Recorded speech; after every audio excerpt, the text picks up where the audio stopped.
Guys, so today ang day 4 ng ating Chinese Gem Pack Volume 1. And today, sana matsambahan natin ang ultimate goal natin na si Captain Pikachu. Dahil meron lang tayong 1 pack a day. Charan! Pipili ulit ako randomly. Sa gitna na lang. Baka makatsamba. Ito. Okay, so ito ang aking napili. At ang ating mga Chinese gem pack ay printed in Japan, exclusively for China. So, yung asawa ko, in-order niya pa talaga to sa China. Para lang makakuha kami nitong volume 1. Luckily, nakakuha kami.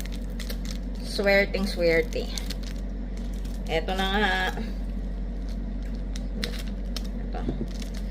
Let's see anong mapupul natin sa isang pack. Again, merong 4 cards. At ang unang pull natin ngayong araw ay...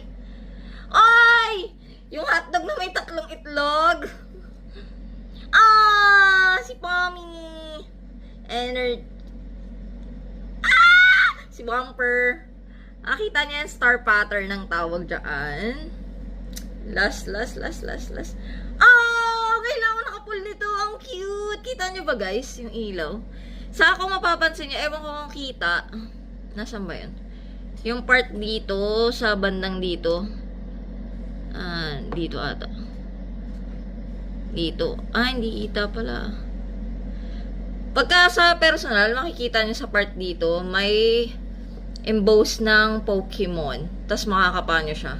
Doon nyo malalaman if original yung pack na nabili nyo. Ang ganda ng mga Chinese card. Grabe. Kumpara sa mga US card.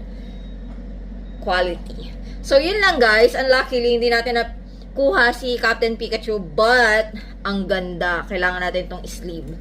Thank you guys. Bye!